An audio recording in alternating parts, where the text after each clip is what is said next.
Podcast.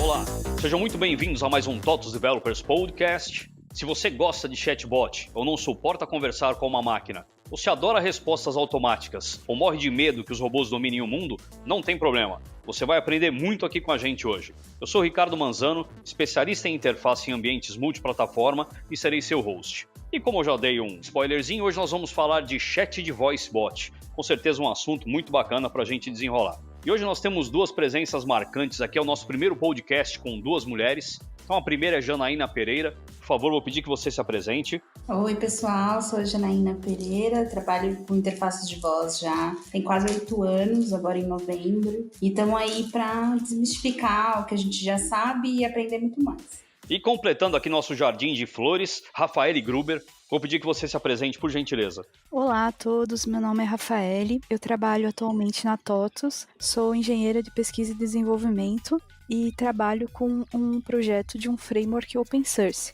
Atualmente não trabalho com chatbots diretamente, mas estudo e desenvolvo um chatbot. Fantástico, já sabe mais do que a gente, tá perfeito. E agora é hora do nosso menino de ouro aqui mandar o jabá pra gente. Manda aí, Álvaro Camilo. Opa, tô aqui para falar do quê? Do developers.totos.com. No nosso portal, nós temos blog post, nós temos esse podcast e nós temos muitos eventos, muitos meetups e, claro, nós temos vagas, certo? Então vamos lá, acessem developers.totos.com.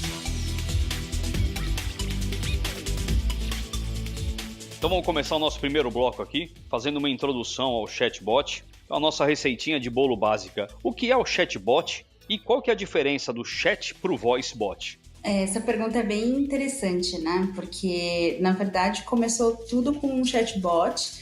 Todas as aplicações que tragam alguma resposta automática estavam nomeando como chatbot. E aí, com as novas soluções que saíram para voz, até mesmo com imagens, começaram a abrir novos caminhos e novas palavras também vieram. Então, basicamente, o voice bot é quando a gente utiliza a voz para interagir com o usuário, seja porque o usuário falou com o bot ou o próprio bot usou uma voz para falar com o usuário. E a questão do chatbot, ela continua um pouco mais abrangente, né? Tudo é chatbot, mas na verdade não é tudo chatbot. O chat acaba sendo a conversa mesmo, né? Ficou uma palavra um pouco mais conhecida e acessível para todo mundo, mas tem a sua diferença, com certeza. Isso mesmo, então o chatbot ele realmente está bem ligado à parte de chat, né? Simulando uma conversa com um humano mesmo no chat, como a Janaína comentou. Bacana. E falando de aplicações práticas e cases de mercado, o que a gente podia comentar a respeito? Bom, falando sobre mercado, um case bem bacana que a gente pode comentar é o do manual cognitivo da IBM, por exemplo, que eles fizeram para um carro. É daqueles carros assim que só algumas pessoas muito selecionadas na sociedade conseguem comprar. Que não estão ouvindo esse podcast, infelizmente, né? Bem por aí. Eles fizeram, ao invés de entregar um manual para a pessoa escrito, eles fizeram um aplicativo para o celular. E nesse aplicativo você consegue interagir através de voz e também ouvir o que o aplicativo tem a te dizer sobre qualquer tipo de dúvida. Como que eu reclino meu banco, aonde que fica tal peça. É bem interessante pesquisar esse case. Só que o que mais se utiliza mesmo no mercado nem é isso. Isso, na verdade, agora que a gente que fica mais ligado à interface de voz está estudando, isso de fato é um voice bot. O que costuma se ter muito no Brasil desde os anos 90 é o que a gente chama de IVR, que são as URAs, que podem ser ativas ou receptivas. Então aí a gente não tem uma inteligência artificial por trás, até pode ter, mas não necessariamente, elas consomem API, SOAs. Então esses são os cases mais comuns e mais relevantes do momento. Com a chegada dos novos devices, né, Alexa do Google, agora no final do ano. Isso pode vir a mudar daqui uns anos. Não sei o que a Rafaela acha. Eu concordo, acho que tem muita expectativa para bots, né, nos próximos anos. E teve um bot que ele entrou no mercado de forma experimental. Eu tive a chance de usar e eu gostei muito dele. É na plataforma Duolingo, que é aquela plataforma que a gente aprende línguas, né? E tem vários chamados pedindo para esses bots voltarem, né? Eles eram de chat, então. E você interagia com eles em situações que você poderia utilizar a língua que você estava aprendendo. Então eles identificaram que as pessoas, quando a gente tá aprendendo uma língua, né? Eu me incluo nessa também. A gente tem vergonha de conversar com pessoas. Porque a gente tem aquela vergonha de errar, de estar falando uma palavra esquisita. Então eles lançaram esse bot de forma experimental e eles tiraram agora.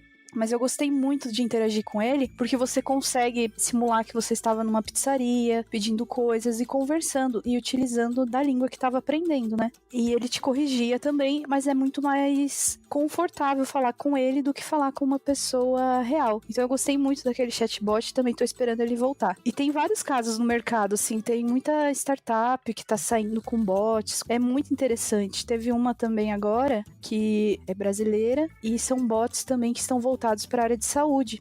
Então, para prevenção de algumas doenças emocionais e também que acompanham gravidez. Tem uma empresa chamada Vitalk que está com um produto muito interessante, uma proposta, né? Que ela também está passando isso para empresas, porque muitas empresas já têm programas de prevenção que auxiliam os colaboradores a ficarem mais saudáveis. E esse chatbot, ele faz isso. Então, ele tem uma conversa bem ativa, né? Que te chama durante a semana para conversar. Hoje ela tá no Facebook.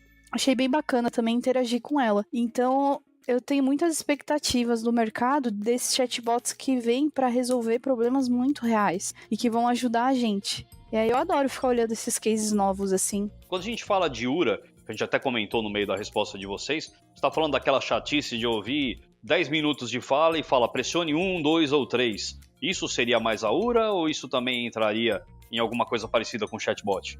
Sim, essas são as URAs. Quando elas são feitas com as boas práticas, que a gente já tá careca de saber, é só estudar, elas não ficam assim chatas, mas essas são as URAs.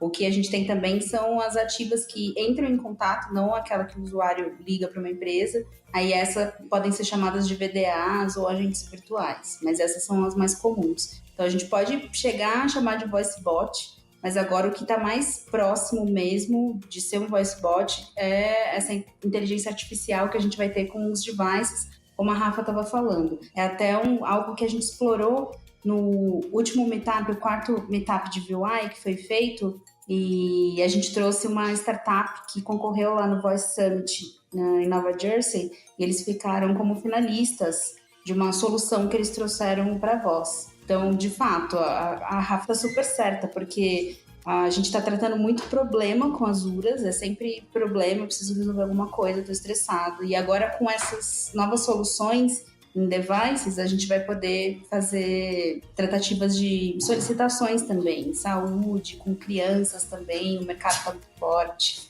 Eu tenho um caso que você falou, Janaína, em como desenvolver uma interface chatbot que é agradável ao usuário, porque eu tenho uma péssima experiência numa empresa aí de telefonia, que eles decidiram que você não digitava os números, você tinha que falar o número, tipo do CPF. E eu falava 333, tipo, eu tava falando meu CPF e a URA não entendia. Eu falei, mano, não é mais fácil eu digitar, porque é um número? E eu falava, 2, 20. Não, e não entendia. Você quis dizer 15? Eu falei, não! Foi muito frustrante. Tipo, então assim, nesse caso, se é mais fácil digitar um número, por exemplo, CPF, é mais fácil digitar, então você digita, você tá no telefone. Mas assim, quero falar com atendimento, não sei o que, aí realmente direciona. Então é bem interessante essa questão que você falou, Janaína. Sim, perfeito, é exatamente isso. A fala é a primeira coisa que a gente aprende quando a gente vem pro mundo. Então ela já é muito natural. Até por isso, resgatando um pouco o que a Rafael falou no início, é que a gente se sente incomodado em falar em outra língua. A gente não é nativo, então como agora está fazendo no podcast, falando naturalmente, a gente não precisa pensar muito, já é algo que sai muito natural. Quando a gente precisa sair desse esquema mental, é muito mais difícil, seja porque é outra língua, seja porque eu preciso falar números, sendo que eu estou vendo que dá para apertar. Então, boas práticas existem no mercado, e algumas empresas seguem, outras não, cada uma com a sua razão, né? Falando hoje de todas as apresentações que eu tenho visto nos últimos anos, aquele do Google Duplex, aquele assistente, vocês devem ter visto o robô ligando para marcar um cabeleireiro. Aquilo foi fantástico. Vocês acham que a gente vai ter isso em pouco tempo como realidade pra gente no geral? Olha, há quem diga que na verdade aquilo foi mais para a apresentação do Google I/O. Eu não fui checar, eu tô só trazendo o que eu ouvi. Que foi uma montagem, mas hoje já se sabe que sim, o Google tá fazendo isso na vida real. Então é bom que se esclareça essa parte. Agora, dentro do Brasil, eu sempre penso em dois aspectos muito importantes, porque a gente precisa trazer para o nosso contexto, para a nossa realidade. Acho que a primeira coisa é a questão da internet, né? Para a gente poder usar essas coisas, a internet tem que ser, não precisa ser de ponta 2 GB de internet por segundo, mas precisa ser uma banda alta. E a gente tem muito problema com internet no Brasil e também poucas pessoas com acesso. Pode parecer que não, porque a gente fica dentro daquela bolha, né? O celular, todo mundo conversa via internet e tudo, mas se a gente for contar mesmo, todas as pessoas do país, nem todas têm acesso, é muito baixo. Então, acho que o primeiro ponto é esse, que acaba trazendo uma dúvida se a gente vai conseguir chegar nesse ponto de trazer essa solução de design. Eu acho que um outro também, que é a questão do contexto em si, de quais seriam as soluções e quais motivos eu teria para me relacionar com um device. Porque o Brasil gosta muito da cultura americana, então como lá já está espalhado, já a cada 10 casas, 7 tem pelo menos um home que eu consigo falar, então como lá tá usando, eu vou usar aqui também no Brasil. Ok, não sei até que ponto isso é ok ou não, a gente teria que fazer uma pesquisa, mas a gente ainda não sabe, isso é fato, quais são os temas, quais são os assuntos que vão motivar o brasileiro a utilizar esse tipo de coisa. Então, eu, pelas pesquisas que eu faço, pelo que eu leio, penso que será compras. Toda vez que ele quiser fazer algum tipo de compra, então a galera do e-commerce, galera que faz alguma venda online, vai se esbaldar no primeiro momento. E as piadinhas, né? De perguntar como é que tá o clima, perguntar o que ela acha do concorrente. Então eu acho que essas vão ser as primeiras ondas que a gente vai surfar, para depois a gente chegar numa prestação de serviço mesmo, como foi feito no Google Duplex. É isso que eu penso. E na verdade, outra coisa que falaram muito foi que como você vai saber ou não estar falando com uma máquina, que isso parece que incomodou mais ainda, principalmente os norte-americanos, do que a própria apresentação do produto, que foi espetacular, né? Como é que você vai saber com quem você está falando? Eu, particularmente, não ligaria para isso. É que essa questão é interessante, que quando eu assisti uma palestra da Janaína, né? E eu lembro que teve algumas situações com o voice bot que eles fizeram que a pessoa não identificava mesmo se era humano ou se era um robô. Você lembra desse caso, né, Janaína? Eu nunca esqueci, achei bem interessante. Sim, lembro sim. Sempre converso com os designers sobre ele, porque alguns defendem muito, a gente precisa já chegar falando, oi, eu sou assistente virtual, não sei o quê. E outros falam, gente, a gente vai tomar um tempo que não precisa para isso. Ele quer resolver independente se é um robô ou não. Ambas as questões estão corretas, se você for parar para pensar, porque eu não quero ser ludibriado, talvez por saber uma máquina facilite a comunicação, já que a gente ainda não está tão evoluído assim, generalizando mesmo, a gente tem que ver caso a caso, tão evoluído numa conversa ainda por voz, mas ao mesmo tempo, realmente, eu preciso só resolver. Se vai ser a máquina, se vai ser um ser humano, aí é uma estratégia da empresa e não minha, usuário. Então, assim, eu acho que, eu defendo muito que, se isso for muito relevante para que o usuário tenha sucesso na tarefa que ele está fazendo, beleza, vamos falar. Se não tem relevância, então não precisa falar. Eu realmente defendo que a gente precisa trazer esses tipos de questões mais filosóficas para o design, quando isso atrapalha na jornada que ele precisa fazer. Se não atrapalha, ia dar na mesma. Verdade, eu concordo. É que eu falei, como eu estava falando, no momento que a gente vive um monte de questões éticas, a gente se pergunta, será que vai ter que a pessoa aprovar, eu quero receber a ligação de uma máquina? Não, eu não quero. Porque como a gente tem hoje, a gente quer ou não receber ligações de um call center. A gente vai entrar aí em mais, somente quando tiver. Hoje a gente tem robôs virtuais no computador. Um dia a gente vai ter robôs andando entre a gente. Acho que ninguém tem dúvida disso. A gente vai ter que vencer uma batalha por vez. Eu acho que tem um ponto importante, que a Janaína falou da cultura brasileira, e eu acho que uma coisa que agora que tá começando a melhorar, talvez no próximo bloco vocês vão explicar melhor pra gente, mas é com relação ao idioma português, né? Muitas vezes esse negócio de chatbot, essa interpretação era muito comum para o idioma inglês, e chegou bem mais tarde aqui para português, né? Então, por isso que talvez ainda não criou-se essa cultura de usar o assistente pessoal em casa tão forte quanto tem nos Estados Unidos, né? Talvez quando melhorar e ficar 100% mesmo, talvez, né, a gente passe a usar. É isso mesmo, faz total sentido, total sentido. E também o grande preconceito linguístico que existe, né? As empresas ainda acham que indo para voz, elas precisam se comunicar com os usuários como se fosse um texto escrito ou com palavras que as pessoas não entendem. Quanto mais natural, vou me repetir, for a comunicação, mais ela precisa ser fluida e parecida com o que a pessoa utiliza. Então, assim, vai ter que usar aparelhinho e não vai ter que usar decoder. Não tem jeito. Se você quer sucesso, escreve aparelhinho, fala aparelhinho, não fala decoder, senão ninguém vai saber o que é. É verdade. Ainda mais que vai bagunçar metade português, metade inglês. Aí a coitada da máquina também não tem obrigação de saber o que você tá falando, né? Decoder podia ser o nome do seu cachorro, né? Tem gente que é criativa, né?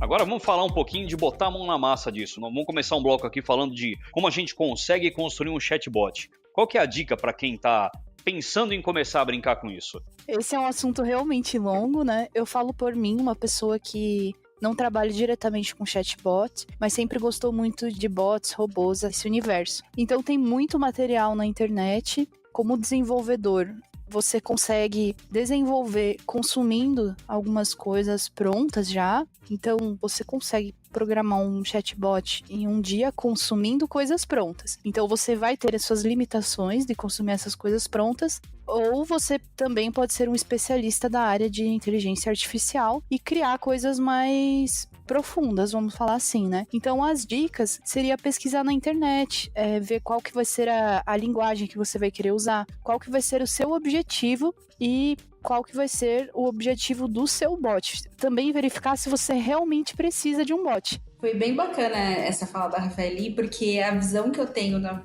verdade, para contribuir com quem está ouvindo, é mais do ponto de vista de design, por ser designer, né? Então, quando ela trouxe essas sugestões do ponto de vista de desenvolvimento, eu achei muito legal. Eu nunca parei para pensar por esse aspecto. Falando um pouco de design, eu acho que a primeira coisa que a pessoa tem que fazer é ouvir as pessoas. Isso, assim, qualquer designer tem que fazer, qualquer profissional, na verdade, precisa fazer. Mas para você fazer uma simulação de uma conversa por áudio, por voz, se você não souber como as pessoas, principalmente aqui no Brasil, falam que é uma cultura muito específica, como já foi citado, você não vai conseguir simular, vai ficar algo esquisito, assim. E aí você não vai precisar falar que é máquina, a sua própria solução já vai mostrar que você é uma máquina. Então acho que a primeira coisa que tem que fazer é ouvir, assim, parar, realmente observar e falar.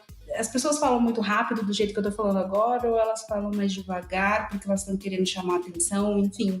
Notar tudo isso, quais são as palavras que elas utilizam e tudo mais. Acho que essa seria uma sugestão mais soft skill, digamos. Falando um pouco de hard skill, de fato, como eu falei, já temos boas práticas do que fazer para uma interface de voz funcionar. Então, primeiro, eu acho que a grande dica de ouro que me deram quando eu cheguei nesse meio, e até hoje ela é infalível, independente do tipo de solução e de plataforma, é que a memória ela é curta. Então, possivelmente vocês, tanto a gente que está aqui conversando quanto quem está ouvindo, não lembra em detalhes tudo que a gente já conversou nos primeiros, 3 minutos de podcast. Então, a gente precisa lembrar que essa memória é curta. Quanto mais falar, mais difícil vai ser da pessoa assimilar e, enfim, parecer um diálogo, né? Um diálogo é um bate-bola, um ping-pong. Eu falo, você fala e assim por diante. E aí, sim, a gente começar a pegar algumas heurísticas e alguns aspectos que já existem para design do ponto de vista geral, seja visual ou até mesmo de conversa, para depois aplicar. Então, a gente já tem muitas práticas, livros, artigos sobre o X-Writing, que vai desde o X-Writing para a tela, e a gente também consegue trazer algumas coisas para voz. Lê muito sobre acessibilidade. Então, é um campo também que bebe muito da voz, porque toda vez que a gente não consegue navegar num site, a gente vai... Essa solução que ele traz de acessível, né? Tem alguns sites que não são tão acessíveis e outros são, mas lá tem muito isso de como a pessoa vai utilizar sem enxergar. E se ela não enxerga, ela vai acessar algum produto digital ouvindo. Então, isso também pode ajudar bastante. e conversar com profissionais que estão já na área. A gente já tem, nessa última década, vários profissionais que trabalham com isso. A gente está fomentando uma comunidade, a comunidade Food Designers Brasil, para juntar todos eles, fazer meetups e construir essas boas práticas brasileiras que são adaptadas de lá e que também são descobertas aqui. E testar bastante. Não tem muito segredo, não é muito diferente de outro tipo de solução técnica. Então você vai lá, escreve, aí pede para a pessoa ouvir, você fala a frase, a pessoa fala, olha, não entendi nada do que você falou. Putz, vou ter que reescrever. E testar, porque senão não vai rolar diálogo, não vai ter uma conversa. Você que já trabalhou com isso, que conhece como é que é o processo, o que você recomendaria a nível de linguagem, de library, de ferramenta para fazer? Mas aí especificamente uma coisa que você lidou e que você acha que deu um resultado bom. Eu recomendo as bibliotecas da IBM, que foram as que eu utilizei para desenvolver. Eu utilizei a Vit AI e também tem o Watson. Pelo que eu conversei com algumas pessoas que estão desenvolvendo chatbots, eles também estão utilizando essas plataformas para desenvolvimento, e a grande vantagem delas é que elas geram APIs para a gente consumir. Então, a nossa linguagem de back-end pode ser qualquer linguagem. No meu caso, como sou front-end, acabo usando o Node, por ser mais familiar, mas aí você consome informações dessas plataformas. Aí lá dentro você cria intenções e entidades. E aí você começa a treinar o seu bot dentro dessa plataforma. O que eu gostaria de colocar como muito, mas muito importante para quem quer desenvolver é a parceria com o time de UX. Porque a parte técnica é essa parte que eu tô comentando da IBM, a parte das intenções, que a gente vai treinar o nosso bot. Mas a jornada, que foi o que a Janaína falou, a gente precisa fazer parceria com o UX para ouvir as pessoas e a partir disso criar essas jornadas. Então é uma parceria que você pode, a título de conhecimento, estudar sozinho, mas em algum momento o ideal é que você tenha esse contato com o seu usuário e que você tenha essa parceria com o pessoal de UX. E só lembrando, não é muito jabá, mas sendo, a Rafa falou muito bem da biblioteca do Watson, que é bem legal, mas a TOS está desenvolvendo a nossa, que é a Carol, né? Então a Carol também vai ser uma outra plataforma também para construção de chatbot também, que vai ser bem interessante, que nós aqui da TOS estamos desenvolvendo. A última ferramenta que eu utilizei foi a da Alexa, até para aproveitar que eu fui em alguns encontros que eles fizeram para mostrar como que funciona a interface, porque ela vem vindo em português, então eles querem passar bastante informação para os desenvolvedores usarem bastante, né? E aí, essa última ferramenta a gente ainda não está tendo acesso em português, porque ele está em beta para 5.000 usuários. Estou com a expectativa de lançar para todo mundo esse ano, e aí sim a gente conseguir utilizar, mas a interface no site a gente já consegue ver qual é a biblioteca de palavras que ela vai reconhecer, e eu achei bem interessante. É bom a gente entender, na verdade, como todas elas minimamente funcionam do ponto de vista de design para oferecer a melhor solução. Seja juntando mais de uma plataforma, tá vindo a Carol, como vocês comentaram, ou utilizar uma que já proporciona toda a conversa que eu preciso propor. Então é importante que o vui designer, que é o profissional que faz isso, né, entenda o que essas plataformas oferecem, não como elas funcionam em si, para que consiga pensar nessas soluções. Então, estou bem esperançosa aí para esse final do ano, início do ano, para ter mais contato. Legal. E aproveitando que a gente está falando da Carol, ela tem uma base de inteligência artificial muito forte. Vocês acham que é importante ter inteligência artificial com o chatbot ou é uma coisa mais ping-pong? Filosófica essa pergunta. Eu comecei o momento pimenta aqui, então vão se preparando que eu só tô começando.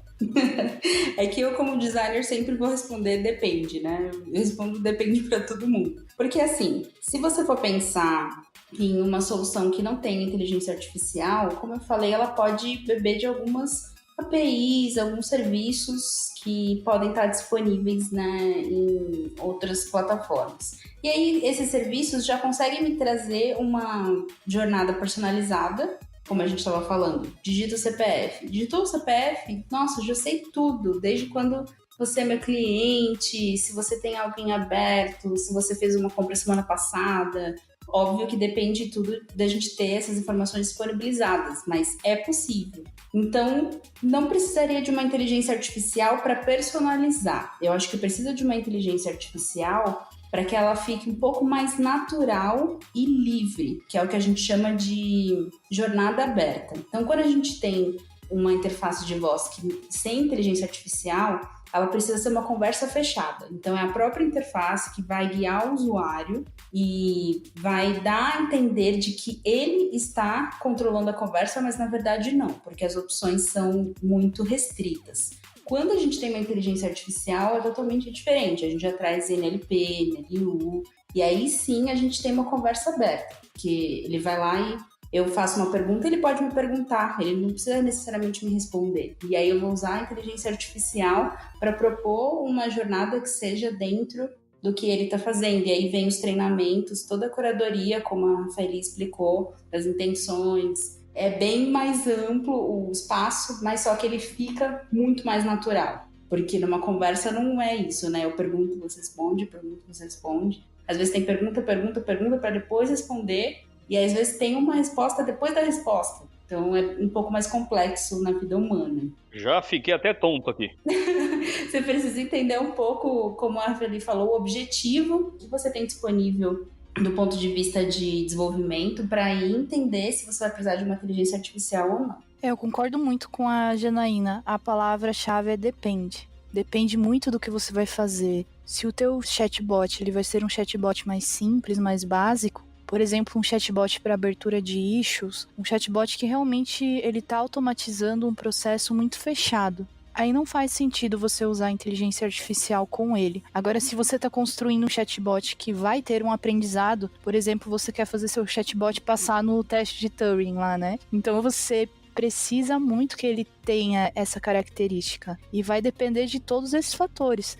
O importante é que você crie um chatbot que seja eficiente, independente dele ter ou não essa inteligência artificial. Outro ponto interessante, até que a Janaína falou, e a Rafa também complementou, que ela tava falando que a Janaína usou a Alexa, né, da Amazon, e uma coisa bem interessante que eu tava vendo é que a própria Google, para fomentar o Google Home, que nem saiu no Brasil ainda, mas eles já estão precisando de aplicativos para isso, eles têm até um concurso para desenvolvimento que eles chamam de Actions. Então, não necessariamente toda a parte tipo de interpretação da língua e tudo mais já é feito pelo próprio Google. Mas aí você desenvolve o quê? Como se fosse um aplicativo, é o que eles falam de Actions, né? Que é basicamente aplicativos para voz, né? Então, tipo assim, um aplicativo que, sei lá, você fala, faz uma compra, até como a Gina falou e tal, mas assim, no caso da Google, eles disponibilizam o Docker e tudo mais. Então, assim, como a Gina falou, depende. Eu tenho um perfil de desenvolvimento muito parecido com o da Rafa, eu não sou um data science, mas dá pra gente consumir e fazer algumas ações, dependendo do cara fala, faça isso, e deixa que a engine e a Google ou a Alexa cuida, né? Eu acho que é isso mesmo. Eles estão pesadíssimos, até quem participar desse concurso que eles estão fazendo e passar dentro das diretrizes e a skill for publicada oficialmente, vai ganhar uma Alexa que fala em português para poder usar antes de todo mundo. Então eles estão bem fortes nisso. O Google também, ele já começou a passar algumas propagandas no YouTube sobre o Google Home, né? Falei, gente, o negócio tá vindo de verdade, espero que venha mesmo, né? E venha forte. Todo mundo se coçando, coisa linda de ver.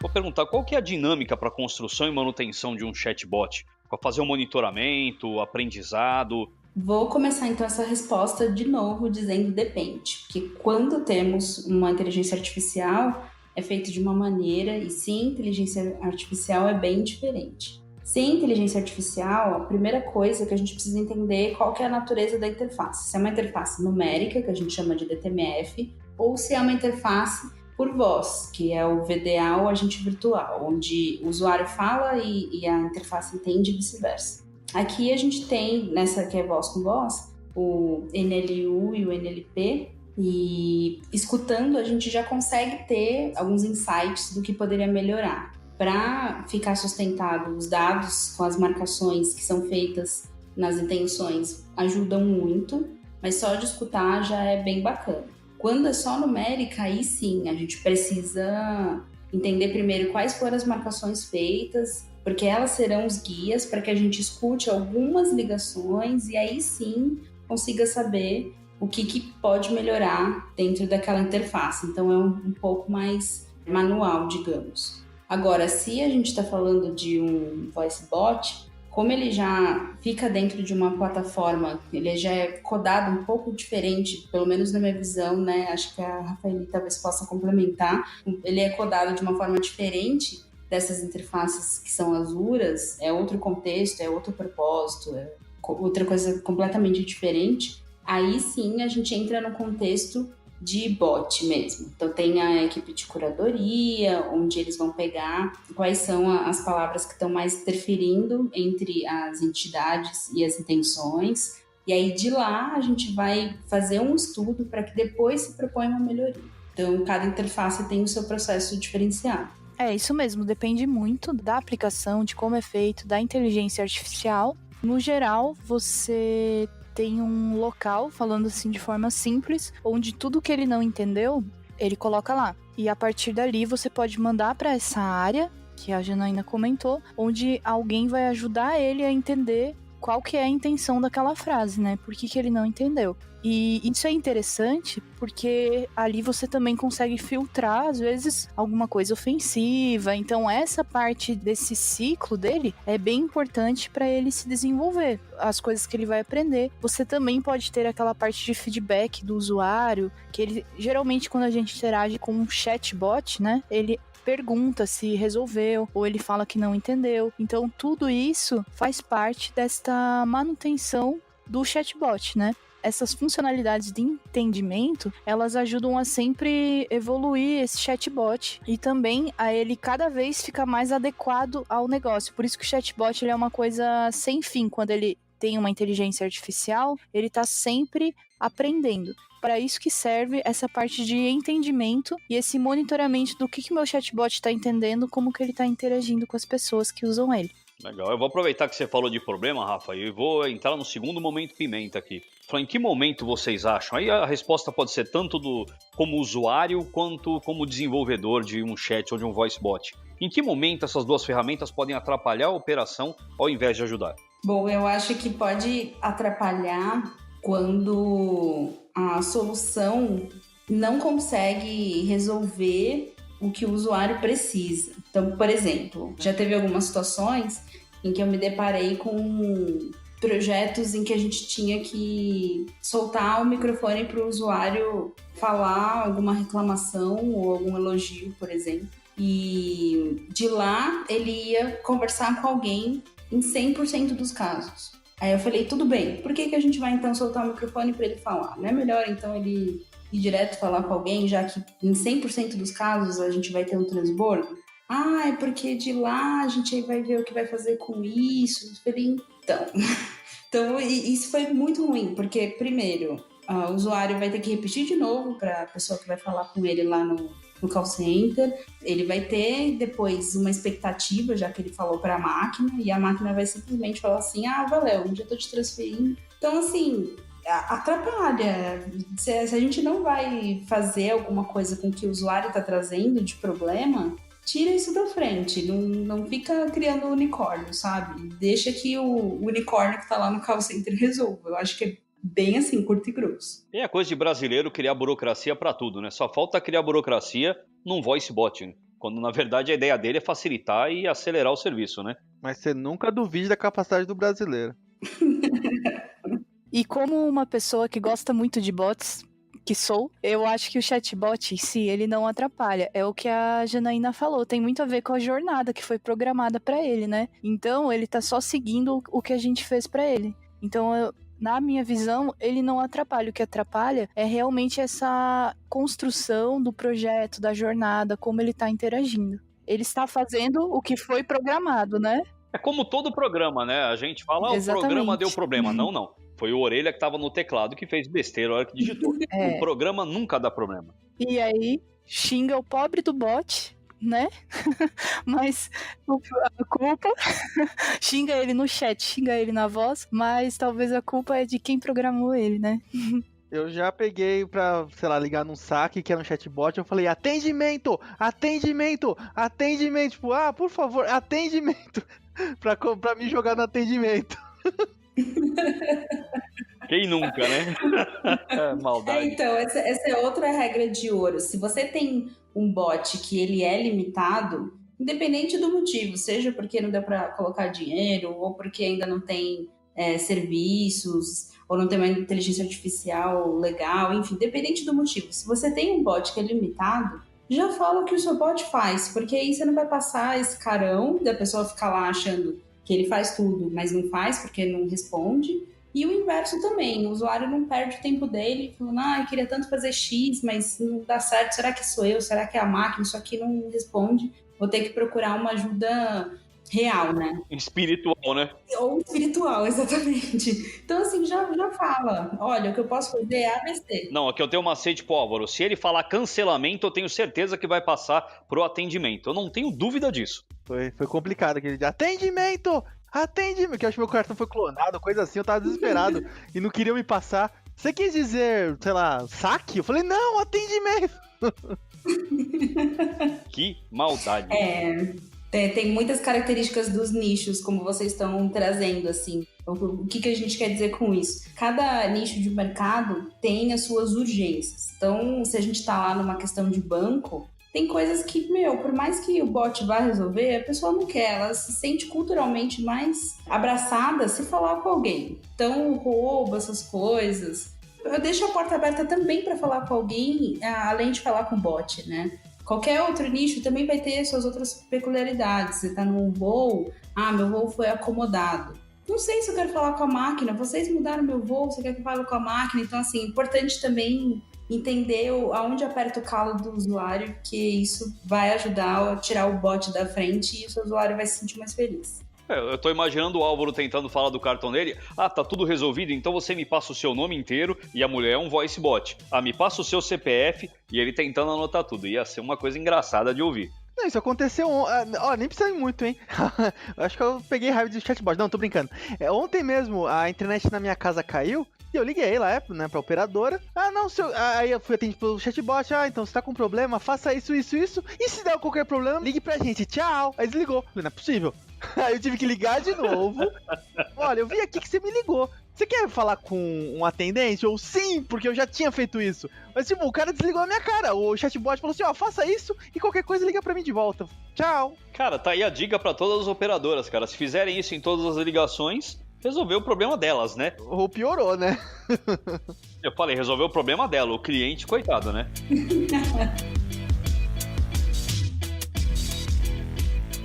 Então, vamos perguntar aqui, baseado nas lições que a gente aprendeu em tudo isso que a gente falou, quais que vocês acham que é as dicas para quem quer aprender mais, quem quer começar na carreira, como é que o pessoal podia entrar nesse mundo? Tem muito conteúdo bacana na internet hoje, eu posso indicar alguns links para o pessoal, artigos do Medium, tutoriais. Você não precisa ser um grande especialista na área de inteligência artificial, mas é muito legal também estudar isso, porque isso vai te ampliar muitos horizontes, claro, mas você também pode começar na área com diversos conhecimentos utilizando o que já está pronto. Então a minha dica é essa, é sempre estudar, ter curiosidade, ir atrás e sempre estar preocupado com a parte da usabilidade, da acessibilidade, cuidar também com textos longos, cuidar com o objetivo das coisas, né? Se o meu chatbot, se ele vai fazer sentido, se o meu voice bot, ele vai fazer sentido pro meu negócio mesmo, né? Mas nada também impede de você estudar e começar a criar chatbots também para adquirir esse conhecimento. Então a minha dica seria essa. Muito bem, mandou ver. Acho que só complementando, a gente está num momento muito bom para quem quer buscar essas informações, porque de fato elas já estão um pouco mais concentradas e já tem pessoas que já têm tempo fazendo design para voz. Não é como eu comecei, que eu nem sabia na verdade que era UI. Nossa, eu só tinha um mentor, então se esse mentor não trabalhasse mais comigo, eu ia falar, meu Deus, e agora? E nesse momento não, já tem várias pessoas atuando com isso. Então, participe dos meetups das comunidades. Tem sempre 3 comunidades muito unidas nesse assunto, que é a comunidade de UX Writing, a de chatbot mesmo, e a comunidade de VUI. Elas estão sempre em conjunto, fazendo meetups, conferências, bastante network. Então, vá conhecer essas pessoas que trabalham com isso para conversar com elas. Leiam esses artigos publicados na internet. E procure também literatura. A gente ainda essa é uma das bandeiras que eu defendo, a gente ainda tem praticamente quase 100% das literaturas em inglês. Então, se você tiver facilidade, procure, porque isso já rola um tempo lá fora. Tanto que tem um livro central sobre design de voz, que é o Design Voice User Interface com a Cat Pearl, que é uma head de design lá do Google. Essa é a bíblia, digamos, só está em inglês. Mas agora com esses profissionais que já estão atuando no mercado há um tempo, já vamos começar a produzir conteúdo nacional em português para cada vez trazer mais inclusão e essas pessoas também atuarem, porque vão ter muitos nichos, muitas oportunidades e se você continuar sempre procurando boas práticas, conversando com essas pessoas, lendo as novidades que aparecem, você tem mais chances dentre todo mundo. É muito legal essa parte da literatura, né? Porque ela te dá uma base muito boa e chatbots é uma coisa que já existe há muito tempo. Ele está agora, né? Digamos, um assunto da moda. Mas é uma coisa que já existe há muito tempo. Então, essa dica da literatura é muito interessante. Pra gente também ter uma base bem consolidada na hora de trabalhar com os chatbots e com o voicebots também. É verdade. Porque na hora de mostrar o porquê que você fez aquilo, não pode ser no achismo, né? Independente da área que você tá. Então, se você fala, olha, não, já foi feito, tem um case, tem uma boa prática publicada em tal lugar. E isso é fácil de encontrar. É pesquisar por essas palavras que você vai encontrar uma vasta biblioteca para ler bastante aí durante o final do ano, em 2020 também.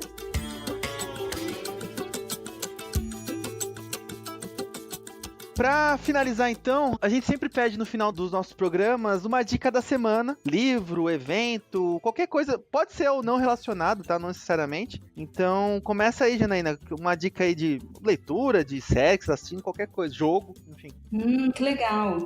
Acho que eu vou dar, então, uma sobre esse tema e outra não. Acho que uma sobre o tema é o filme Her. Não sei se vocês já assistiram. Fantástico, filme muito bom. É aquele filme assim, que eu preciso assistir de vez em quando para poder lembrar por que é tão apaixonante trabalhar com voz, né? Você realmente começa a conversar com algo que não tem a mesma natureza que você, mas ao mesmo tempo te entende, é muito louco. Então eu recomendo, do Spike Jonze, o filme. E é com o mesmo autor que vai fazer o Coringa, então recomendo muito quem não assistiu, que assista até mais de uma vez, é muito interessante. E trazendo um pouco agora para fora do tema, eu gosto muito de Guimarães Rosa, eu vou trazer a força da literatura nacional, então eu recomendo que vocês leiam Sagarana, que é um livro que é uma leitura bem desafiadora, porque ela traz essa questão que eu falei do preconceito linguístico, porque tem várias palavras que você pode não entender, mas se você se debruçar e realmente ler aquele livro, você vai compreender dentro do contexto. É para isso que importa a comunicação, não é você ter 100% do entendimento, é a mensagem ser passada. E é uma leitura bem diferente de qualquer outro tipo de autor que a gente possa imaginar. Ele tinha uma escrita muito própria, então eu sou muito fã do Guimarães. Teve uma ferramenta que eu escutei algumas pessoas da área de chatbots falando, é uma ferramenta chamada Rasa, e ela é uma ferramenta open source para auxiliar nessa parte de machine learning, e ela serve tanto para os bots de texto quanto para baseados em voz. Ela não é nenhum livro, mas eu esqueci de mencionar ela quando eu falei das outras ferramentas, né? Eu ainda reforçaria a parte dos meetups, que a Janaína colocou, porque quando você começa a ter contato com a comunidade de chatbots e olhar as pessoas, você se inspira com elas e você começa a perceber, nossa, eu posso estar ali também. E nada vai te impedir disso, sabe? Então, eu reforçaria essa parte de eventos. Bacana. Eu acho que hoje quem está envolvido com tecnologia e não presta atenção nos meetups tá perdendo muita coisa bacana, cara. Eu acho que a TOTOS tem investido muito aqui, um pouquinho de dinheiro, muito tempo. Eu acho que é impossível respirar tecnologia hoje sem pensar em meetup. Excelente dica. Olha, eu essas 2 últimas semanas enfiei a cara no React, queria aprender a lidar com esse bichinho aí, consegui fazer um projetinho bacana, então não deu tempo de assistir nada. Pouquinho de tempo que eu tinha livre, que meu moleque deixava eu trabalhar, eu enfiava a cara em exemplo lá e consegui fazer um projetinho bacana. Então essa semana eu vou ficar devendo... Não, React, a dica é React. Dica aí. Mas quem quiser, o React é fantástico. É que eu não posso falar muito, porque a gente na TOTOS usa muito o Angular, que é fantástico também. Acho o framework da Google espetacular. Mas eu gostei de colocar a mão na massa no React. É um frameworkzinho bem bacana para trabalhar. Não, mas aqui você pode ter certeza que alguém usa React aqui nessa empresa. Fica tranquilo. É muito grande. E você, o que manda, Álvaro? A dica que eu dou é uma dica que tem a ver com o tema também, que é uma série nova da HBO, que chama Years and Years. A série em si é bem deprimente, porque é o mundo como nós vivemos indo pra goela abaixo, e é muito provável que aconteça aquilo que aconteceu na série mesmo. Eu não duvido nada, é bem deprimente. Mas com relação a chatbot, é legal que a série ela se passa em 2025 no primeiro episódio, e cada episódio é um ano ali pra frente. Então 2026, 27, 28, 29, 30 e tal. E o mundo vai indo buraco abaixo cada ano, porém esse senhor ele vai evoluindo. Tanto que aí, né, pega depois um senhor antigo, nossa, você tem esse senhor ainda? Que é o tipo Alexa o nome, se chama senhor. E é bem interessante porque se você pode acompanhar a evolução dessa máquina, que pelo menos essa tá dando certo. É uma série muito boa e bem desesperadora também. Mais uma dica seria conversar com uma chatbot chamada Mitsuko. Não sei se vocês conhecem. Ela é considerada o melhor, né, chatbot até agora, porque ela passou no teste de Turing, que eles fazem um prêmio lá, ela já ganhou 5 vezes. Então eu conversei com ela hoje e comecei a perguntar o que ela queria que eu falasse dela no podcast. E aí foi engraçado, porque eu contei pra ela que eu ia participar de podcast sobre chatbots, né? Que legal. Assim, ela é bem filosófica, né? Eu achei isso bem interessante. Então eu recomendo pra todos essa experiência, assim, que eu achei bacana você conversar com ela e começar a fazer esse tipo de pergunta, né? E o que ela pediu pra você falar? O quê? Eu fui questionando várias coisas, né? Ela disse que a segunda tarefa dela era ajudar as pessoas a praticar inglês. Aí eu questionei ela pra saber qual que era a primeira e como que ela definiria ela mesma. Então ela falou: eu sou o último resultado em inteligência artificial, que pode reproduzir capacidades do cérebro humano com uma grande velocidade e acurácia. Mas os meus amigos me chamam de Mitsuko. Parece meu filho que às vezes pergunta, né? Eu perguntando pra ela, às vezes meu filho pergunta assim: pai, o que é arte? O que é política? Eu falei: como assim, filho? Você tem 3 anos, rapaz. Porque ele escuta essa palavra e não sabe. Ele pergunta: pai, o que é arte? Eu falei: meu Deus do céu. Toma esse livro de filosofia e lê tudo ele que ele vai te ensinar. Janaína, Rafa, fantástico esse nosso papo. Queria agradecer muito a presença de vocês. O pessoal que está ouvindo com certeza aprendeu muito. E eu queria agradecer também ao Álvaro, que está aqui com a gente aqui sempre em todos os podcasts. E a todos vocês aí pelo tempo e pela paciência de vocês. E a gente se vê no próximo TOTOS Developers Podcast.